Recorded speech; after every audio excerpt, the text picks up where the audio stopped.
Morning students, welcome to SRS IAS and law academy.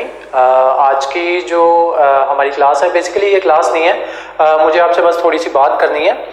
मुझे ना बहुत से बच्चों के मैसेजेस आ रहे थे, मतलब बहुत से बच्चे, अब क्योंकि जैसा कि आप सबको पता है कि ADA का जो एग्ज़ाम है 6 नवंबर संडे को जो है आपका एग्ज़ाम जो है ये होने वाला है। और ये वाली जो वीडियो है ये आपकी मॉर्निंग फ्राइडे को आएगी, ठीक है।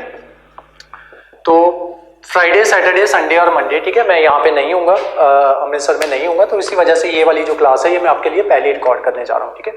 बेसिकली ये क्लास नहीं है, बस 10-15 मिनट में आपसे बात करूँगा। मेरे को बहुत से बच्चों के मैसेजेस आ रहे थे कि मतलब जितने भी हमारे पास स्टूडेंट हैं, कुछ जो हैं कुछ मैसेजेस मुझे इस तरीके के आ रहे थे कि मतलब सर हम जो है, हमारी एज जो है 30 ईयर्स तक के हम हो चुके हैं और अभी तक जो है जॉब नहीं लगी है हमारी। कुछ बच्चे इस वजह से नर्वस हैं क्योंकि उनका जो है पहली बार एग्जाम जो है वो देने जा रहे हैं, ठीक है। तो मैं आप सबके लिए बस मैं आपको यही कहना चाहूँगा कि देखो, आपने मतलब जो जितना अभी तक आप जो कर सकते थे ना, आप ऑलरेडी कर चुके हो, ठीक है।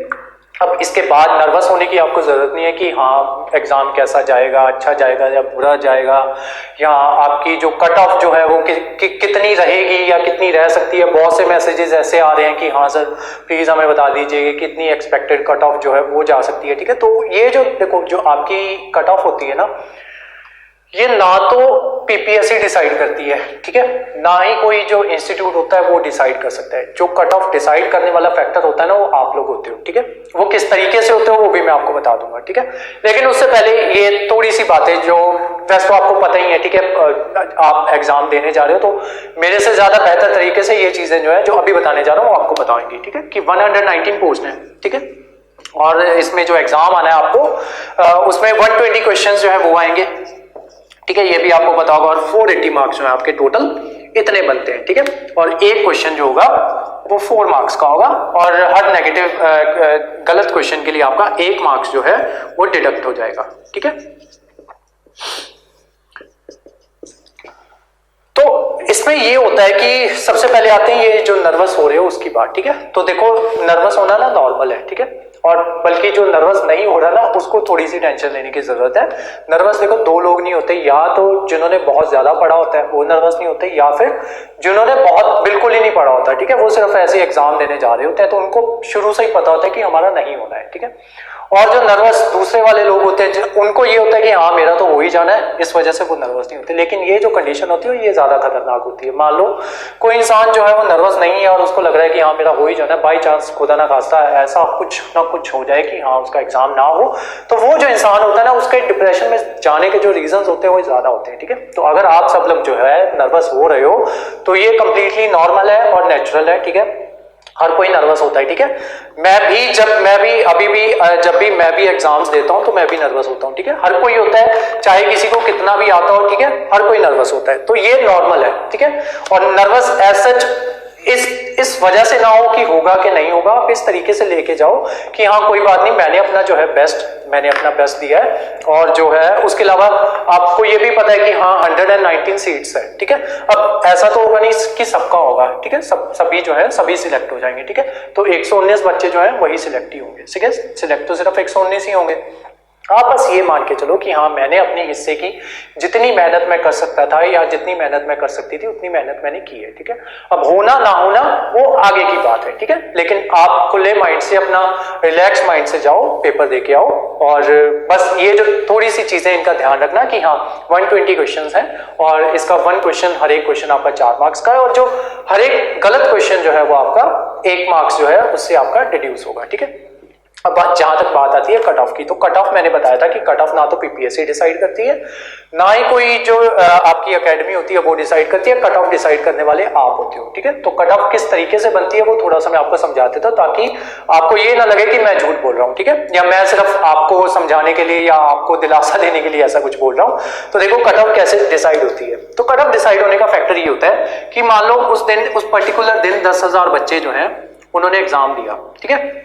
10,000 में से मान लेते हैं कि जो 5,000 बच्चे थे वो थे जनरल कैटेगरी से, और जो 5,000 थे वो अलग अलग कैटेगरीज से थे, ठीक है। अलग अलग कैटेगरीज में डिवाइड कर लेते हैं। A1 के हो गए आपके जो SC हैं, देन 1 के हो गए आपके OBC, एंड देन 1 के आपके हो गए कोई भी अदर कैटेगरी लगा लो, ठीक है। अदर कैटेगरी 1 के आप लगा लो बाल्मिक एंड मजबी सिख और बाकी कुछ भी लगा लो, ठीक है। मतलब इस अकॉर्डिंग आप जो है इसमें डिवाइड कर लो, ठीक है। अब आपकी पोस्ट जो होती है वो भी ऐसे डिवाइड होती है कि जो 50% पोस्ट होती है वो आपकी इनकी होती हैं, क्या कहते हैं, जो जनरल कास्ट वाले होते हैं। तो अगर 119 है तो 120 का 60 मान लो, ठीक है। तो 60 पोस्ट आपकी मान लो जनरल की है और जो बाकी 60 पोस्ट है वो इन सब की है, ठीक है। इसमें एक्स सर्विसमैन वो सारे पोस्ट सब इसमें इंक्लूडेड है। आपके जो वो हो गए डिसेबल जो बच्चे होते हैं, ठीक है, वो सारे, ठीक है, डिसेबल कैटेगरी वाली, ठीक है। तो वो सारे वो इधर 5000 में वो आ गए, ठीक है। तो ये जो कट ऑफ होती है ये किस तरीके से डिसाइड होती है, ये डिसाइड आप करते हो और उसी दिन डिसाइड करते हो जिस दिन आप पेपर में बैठते हो, ठीक है। इसमें क्या होता है कि जो बच्चा, मान लो कोई एक बच्चा जनरल कास्ट का वो मार्क्स ले लेता है 400, ठीक है, वो हाईएस्ट मार्क्स है जनरल कास्ट में, ठीक है। तो ये जो 400 मार्क्स होंगे ना, इसको मान लिया जाएगा इक्वलेंट टू 100 परसेंटाइल, ठीक है। तो जो आपके मार्क्स होते हैं ना हमेशा परसेंटाइल में आते हैं, ठीक है, तो उसको 100 परसेंटाइल मान लिया जाएगा। उसके बाद जितनी पोस्ट होंगी, मान लो 60 पोस्ट है ना, तो उससे नीचे तक की जितने भी 60 बच्चों के जितने भी मार्क्स आए होंगे ना, तो जो 60th बच्चा होगा उसके जितने मार्क्स आएंगे वो आपकी बन जाएगी कट ऑफ, ठीक है। तो इस तरीके से जो आपकी कट ऑफ होती है वो डिसाइड होती है। Same goes for the other categories. Valmiki और मजबी सिख जो है उनके जो हाईएस्ट स्कोरिंग मार्क्स वाला बच्चा होगा उसके टॉप स्कोर पे देख लिया जाएगा और देन उसके बाद जितनी उनकी पोस्ट होंगी उससे नीचे जितने वाले बच्चे होंगे तो जो लास्ट वाला बच्चा होगा उसके मार्क्स उठा के उसको कट ऑफ बना लिया जाएगा, ठीक है। तो कट ऑफ कोई भी नहीं डिसाइड करता, ये उसी दिन डिसाइड होगा जिस दिन आप पेपर देखोगे। पेपर देख के आपको पता चलेगा। अगर तो आपको जो पेपर है वो बहुत ज्यादा आसान होगा तो उतने ज्यादा आपके जो क्वेश्चंस जो होंगे वो उतने ज्यादा इजी होंगे, तो उतनी ही ज्यादा आपकी कट ऑफ जाएगी, ठीक है। जितना टफ होगा पेपर उतनी ही नीचे आपकी कट ऑफ आएगी, ठीक है। तो ये आप डिसाइड करोगे उस दिन जिस दिन आप एग्जाम दोगे 6 नवंबर को, ठीक है। उस दिन इसकी कट ऑफ जो है वो उस दिन डिसाइड होगी। वो डिसाइड करने वाले भी आप ही लोग होंगे, ठीक है। तो उसके अकॉर्डिंग जो पीपीएससी है आपके अकॉर्डिंग जो है कट ऑफ बनाएगी। जो हाईएस्ट बच्चा मार्क्स ले रहा होगा उसके नीचे जो नीचे वाले जो बच्चे होंगे उनकी जो सबसे नीचे वाला जो बच्चा होगा उसकी कट ऑफ जो है वो उठा ली जाएगी, ठीक है। तो इस तरीके से जो आपकी कट ऑफ जो है वो बनती है, ठीक है। इसी तरीके से आपकी जो कट ऑफ है वो डिसाइड होती है, ठीक है। तो बस यही मैंने आपको कहना था और आपके एग्जाम के लिए आपको बेस्ट ऑफ लक, ठीक है। क्योंकि मैंने आपको बताया था कि मैं बता चुका हूँ कि मैं फ्राइडे से लेके जो मंडे तक जो है यहाँ पे अमृतसर में नहीं होऊंगा, ठीक है। और जिस वजह से, और हो सकता है जहां पे मैं हूं वहां पे जनरली जो नेट होता है मेरा वो भी नहीं चलता, ठीक है। तो इस वजह से हो सकता है कि मैं आपके जो मैसेजेस जो हैं उसका भी रिप्लाई ना दे पाऊं, ठीक है। और उसके अलावा उससे पहले अगर आपको अदरवाइज जो है क्या कहते हैं आप जो है जो ये जो एकेडमी का नंबर है, ठीक है, और जो हमारे जो व्हाट्सएप ग्रुप जो है वहां पे जो एडमिन्स जो हैं आप उनको मैसेज कर सकते हो, ठीक है। उनसे मैसेजेस करके आप पूछ सकते हो कुछ भी आपको पूछना हो, ठीक है। अगर कुछ कोई बात होगी, अदरवाइज कॉल आप मेरे को कर सकते हो किसी भी time, Friday Saturday Sunday Monday जब भी आपको कॉल करनी हो कॉल कर सकते हो। मैं जो वहां पे नेट जो होता है वहां पे नहीं चलता, ठीक है।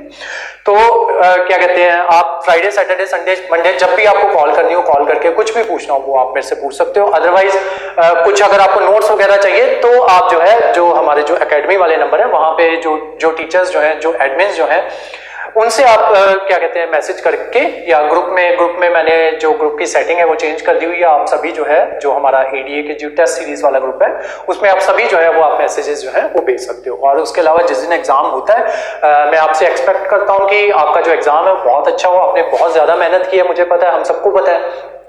उसके अलावा जिस दिन आपका एग्जाम होता है ना, मेरी एक आपसे रिक्वेस्ट है, जितने भी जो क्वेश्चन जो है वो हमने डायरेक्टली जो क्लास में डिस्कस किए हैं या डायरेक्टली जो हमारी जो टेस्ट सीरीज जो है उसमें से पूछे गए हैं, तो मैं आपसे रिक्वेस्ट करता हूं कि आप जो है वो क्वेश्चंस उनके स्क्रीनशॉट खींच के वो मुझे जरूर भेजें, ठीक है, ताकि हमें भी थोड़ा एनालाइज हो जाए कि हाँ जो हमारे बताए हुए जो या जो हमारे क्या कहते हैं गेस किए हुए जो क्वेश्चन जो है वो कितने ज्यादा आते हैं, ठीक है। और उसके अलावा जो बाकी लोग जो है उनको भी हेल्प हो, ठीक है, क्योंकि जनरली हमारी जो टेस्ट सीरीज जो होती है वो फ्री ऑफ कॉस्ट होती है, ठीक है, सबके लिए फ्री ऑफ कॉस्ट रखते हैं। जो भी अटेंड करना चाहता है वो उसको अटेंड कर सकता है, ठीक है। तो वो काम जो है वो मेरा जरूर कर दीजिएगा और आपको आपके एग्जाम के लिए बेस्ट ऑफ लक, ठीक है। ज्यादा टेंशन लेने की आपको जरूरत नहीं है। और उसके अलावा एक चीज और, जैसे ये एग्जाम 6 नवंबर को ये एग्जाम जो है वो हो जाएगा, 9 नवंबर से हम जो है जो पीपीएससी जुडिशरी की जो आपकी जो नोटिफिकेशन आई हुई है उससे रिलेटेड हमने जो एक बैच जो था पीसीएस जुडिशरी का वो हमने ऑलरेडी शुरू कर दिया था। और जो नेक्स्ट बैच है वो 9 नवंबर से वो बैच जो है वो हम शुरू कर देंगे। उसकी फीस है 30,000, ठीक है। सब कुछ इसमें इंक्लूडेड होगा, प्री, मेंस और इंटरव्यू, तीनों जो आपके मॉड्यूल्स जो है वो तीनों, मेंस का सारा सिलेबस, प्री का सारा सिलेबस और इंटरव्यू जो है वो तीनों जो है वो आपके कंडक्ट करवाए जाएंगे। मतलब तीनों की तैयारी जो है 30,000 में करवाई जाएगी और इसी के अंदर ही आपकी इंक्लूडेड होंगी टेस्ट सीरीज। ठीक है, जब भी हम आपकी टेस्ट सीरीज लेंगे वो इसी के साथ इंक्लूडेड होंगी और इसी के साथ आपके जैसे जैसे आपके जो सब्जेक्ट्स जो है वो होते जाएंगे उनके साथ साथ आपके जो टेस्ट जो है वो भी हम साथ में कंडक्ट करवाते जाएंगे। ठीक है, जो हमारे पुराने स्टूडेंट्स जो हैं जो ऑलरेडी बैच लगा रहे हैं उनको पता है कि उनके जो टेस्ट हैं वो रेगुलर होते रहते हैं। ठीक है, तो ये जो है ये हम आते ही 9 नवंबर से ये जो है हम ये वाला कोर्स जो है सॉरी ये वाला बैच जो है वो हम शुरू कर देंगे। ठीक है, तो उसके अलावा अपनी जो इंस्ट्रक्शंस जो है वो जरूर पढ़ के जाना। ठीक है, स्पेशली क्योंकि अभी जो पीपीएससी का जो लास्ट वाला एग्जाम है उसमें जो चीटिंग जो है वो हो गई थी और उस वजह से उसका जो सारा वो है वो डिले हुआ है। उसका एग्जाम हो सकता है दोबारा से कंडक्ट हो, तो जो आपका जो एग्जाम होगा ना उसमें आपके जैमर्स वगैरह जो है वो लगाए जाएंगे। ठीक है, उसके अलावा कोई भी वैसे तो आपके इंस्ट्रक्शन में आई थिंक मेंशन होगा। ठीक है, अगर नहीं मेंशन है तब भी कोशिश करो कि किसी भी तरीके का अपना जो गर्ल्स जनरली पहन लेती हैं, झुमके वगैरह पहन लेती हो आप, यहाँ पे चेन्स वगैरह पहन लेते हो, तो वो सारी चेन्स वगैरह, कड़े वगैरह वो सारे उतार के जाएं। ठीक है, और रादर देन आपको वहां पे जाके दिक्कत आए तो पहले घर से पहले उतार के जाओ वो सारी चीजें। और इंस्ट्रक्शंस में पढ़ लेना कि आपको पेन वगैरह जो है कहाँ पे प्रोवाइड करवाए जाएंगे। अगर तो उन्होंने लिखा है स्पेशली कि आपको एग्जामिनेशन हॉल में प्रोवाइड करवाए जाएंगे फिर मत लेके जाना, अगर नहीं लिखा है तो फिर अपनी इंस्ट्रक्शंस के अकॉर्डिंग देख लेना। ठीक है, और डिक्लेरेशन वगैरह जो है वो पहले ही घर पे ही अपनी वहीं से अपना डिक्लेरेशन फॉर्म वगैरह जो है वो घर पे फिल करके जाना। ठीक है, ये थोड़ी कुछ बातें उनका ध्यान रखना। उसके अलावा एक चीज और, एक टिप दे रहा हूं मैं आपको, कोशिश करना, वैसे तो जनरली जो होता है ना जो टॉफी होती है वो अंदर नहीं जाती, फिर भी पॉकेट में डाल के ले जाना, अगर अंदर जाती हुई तो ले जाना। ठीक है, यहाँ पे ना बीच में क्या होता है कि जब आप एग्जाम दे रहे होते हो ना तब वहां पे ह्यूमन एरर आती है। ह्यूमन एरर का मतलब ये होता है कि आप क्या करते हो ना, आपको टिक लगाना था बी के ऊपर, ठीक है, या क्वेश्चन नंबर 26 के बी के ऊपर टिक लगाना था, आपने गलती से क्या कर दिया, क्वेश्चन नंबर बी के सी पे टिक लगा दिया, या फिर क्या किया, टिक लगाना था यहाँ के बी के ऊपर और 27 के बी के ऊपर टिक लगा दिया। ठीक है, ये इनको कहते हैं ह्यूमन एरर्स। ठीक है, ये तब होती है, ये जनरली पता कब होती है, जब आप अपने क्वेश्चन जब सॉल्व करते करते 30 या 40 या 50th क्वेश्चन पे पहुंच जाते हो। ठीक है, वहां पे जाके क्या होता है, आपका जो दिमाग होता है ना थोड़ी देर के लिए एग्जॉस्ट हो जाता है। ठीक है, उस टाइम पे क्या करो, वो जो टॉफी साथ में लेके गए हो कोशिश करो किसी ना किसी तरीके से ले जाओ। ठीक है, पॉकेट में डाल के ले जाओ। वैसे तो चेकिंग होती है, ठीक है, जब चेकिंग होती है तब वो आपको निकालने के लिए कह देते हैं। ठीक है, तो जब मेरे साथ चेकिंग होती है, जब मैं कभी अपने स्टूडेंट को कहता हूँ कि हाँ इस तरीके से करो, तो मैं उनको कहता हूँ कि वो जनरली आपको कहते हैं कि टॉफी ना मुंह में डाल दो। ठीक है, तो रैपर क्या करो, टॉफी मुंह में डाल के रैपर अपनी जेब में डालो और दोबारा जब अंदर पहुंच जाओ तो टॉफी मुंह से निकाल के रैपर में वापस डाल दो। ठीक है, और जब ये जो काम दोबारा आपके साथ होने लगे तो उस टाइम पे निकाल के टॉफी डालो। ठीक है, तो अगर ऐसे ही अंदर चली जाती है तो फिर ठीक है, फिर ले जाओ। ठीक है, और क्या कहते हैं, ये वाला जो है ये एक छोटी सी ट्रिक होती है। ठीक है, अगर हो पाती है, पॉसिबल हो पाती है तो कर लो, अगर नहीं हो पाती तो ठीक है, इसके बिना भी चलता है। ठीक है, बाकी सब लोग पेपर देती हैं तो आप भी दे लोगे। ठीक है, तो ये थोड़ा सा होता है कि हाँ यहाँ पे आके ना जो माइंड होता है वो आपका थोड़ा सा डल हो जाता है, तो उसको थोड़ी सी एनर्जी चाहिए होती है, तो वो जो आपकी टॉफी वगैरह होती है उससे आपको एनर्जी जो है वो मिल जाती है। ठीक है, कई बार क्या होता है टॉफी का पूछते भी नहीं है, चुपचाप कुछ सेंटर्स में ऐसे होता है कि कोई बात नहीं ले जाओ। ठीक है, तो वो अपने अकॉर्डिंग देख लेना, वहां पे उनके साथ झगड़ा करने की जरूरत नहीं है कि हाँ हमारे साथ ने बोला था कि टॉफी लेके जानी है तो हमें तो लेके ही जानी है जी, तो वो काम मत करना। ठीक है, अगर जाती है तो ले जाओ, नहीं जाती तो कोई बात नहीं। ठीक है, तो ये थोड़े से काम कर लेना और इन थोड़ी सी चीजों का ध्यान रख लेना, कट ऑफ की टेंशन मत लो, अपना आराम से अपना जो पेपर है वो सॉल्व करके आओ। उसके अलावा थोड़ा सा अगर एक्सपेक्ट करना चाहते हो कि कितनी कट ऑफ जा सकती है तो अपना टारगेट जो है 300 के आसपास का लेके चलो। ठीक है, क्योंकि नेगेटिव मार्किंग है और कट ऑफ जो है वो नीचे भी आएगी। उसके अलावा आपका एग्जाम जो है थोड़ा सा टफ आएगा, लेकिन इसी चीज के साथ ना इस चीज का भी ध्यान रखना कि जो एग्जाम होगा ना वो सिर्फ आपके लिए टफ नहीं होगा, जो बाकी बच्चे हैं ना उनके लिए भी वो एग्जाम उतना ही टफ होगा। ठीक है, जितना आपने पढ़ा बाकियों ने भी उतना पढ़ा है, जो सवाल आपको आया बाकियों को भी वो सवाल आया है। ठीक है, अब बाकी उस बच्चे की मेहनत पे है कि उस बच्चे ने ज्यादा मेहनत की होगी तो उस बच्चे को उस सवाल का आंसर आता होगा, अगर आपने ज्यादा मेहनत की होगी तो आपको आता होगा, उसको नहीं आता होगा। ठीक है, तो यही फर्क है। ठीक है, और यही चीज जो है आपकी कट ऑफ डिसाइड करती है, यही चीज जो है आपको जॉब मिलेगी या नहीं मिलेगी उस चीज को डिसाइड करती है। ठीक है, अदरवाइज सबको उतना ही टाइम मिला है। ठीक है, ऐसा तो है नहीं कि आपको जो है उस पेपर के लिए ज्यादा टाइम मिला हो या दूसरे बच्चे को कम टाइम मिला हो, बेसिक चीज तो यही है कि जब एग्जाम आया तो या कुछ बच्चे ऐसे होंगे कि हाँ 2-3 साल से प्रैक्टिस कर रहे होंगे या इसी एग्जाम का वेट कर रहे होंगे और उसी टाइम से वो उसकी पढ़ाई जो है वो कर रहे होंगे, ठीक है। तो किसी के 2 साल आपके एक दिन के बराबर नहीं ना हो सकते कि किसी की 2 साल की मेहनत आप कह लो कि मैं उस मेहनत को एक दिन में कवर कर लूंगा, ठीक है। तो वो चीजें नहीं होती, जिसने जितनी ज्यादा मेहनत की है वो उतना ज्यादा डिजर्विंग होता है, ठीक है। तो वही बात होती है, ठीक है। तो मतलब ऐसा क्या कहते हैं, हाँ हम वहां पे थे कि जो एग्जाम जो चीज जो है जो आपके लिए टफ है वो सामने वाले के लिए भी टफ होगी, ठीक है। तो एग्जाम अगर जनरली जितनी मेरी इंटरप्रिटेशन है वो यही है कि जो आपका एग्जाम जो रहने वाला है वो टफ होगा, ठीक है, कंपैरेटिवली टफ होगा। जितने जो आपने पुराने ईयर्स के जो आपने एग्जाम्स देखे हैं उनके जैसा एग्जाम बिल्कुल नहीं आएगा आपका, ठीक है। काफी ज्यादा टफ होने वाला है आपका एग्जाम, तो उसी के अकॉर्डिंग जो आपकी कट ऑफ होगी ना वो भी कंपैरेटिवली नीचे ही रहेगी, ठीक है। तो उस चक्कर में जो है ज्यादा गलतियां ना कर देना कि मेरे से जो है ज्यादा क्वेश्चन नहीं सॉल्व हो रहे, तो मैं मतलब मेरे से सिर्फ 50 क्वेश्चन जो है या 50% क्वेश्चन जो है, मतलब कितने आएंगे आपको 120 क्वेश्चन, हाँ 50% क्वेश्चन जो है वो मेरे से सिर्फ वो सॉल्व हो रहे हैं और बाकी के बारे में मुझे कोई आइडिया नहीं है, तो फिर उस चक्कर में गलत क्वेश्चन मत टिक करके आना, ठीक है। इस चीज से बचना, बस कोशिश करना जितने आते हैं उतनों पे टिक लगाओ, जितनों पे शक है उस पे टिक लगा देना। अगर कोई क्वेश्चन बिल्कुल नहीं आता फिर उसको छोड़ देना, ठीक है। वो सबके लिए मुश्किल होगा, जो आपको नहीं ना आता होगा, जिसके बारे में आपने सुना भी नहीं होगा, कहीं पढ़ा भी नहीं होगा, वो उसके बारे में किसी और ने भी नहीं कहीं पे भी पढ़ा होगा, ठीक है। अगर आपने अब सलीके से जो है अपनी प्रेपरेशन जो है वो की हुई है, ठीक है।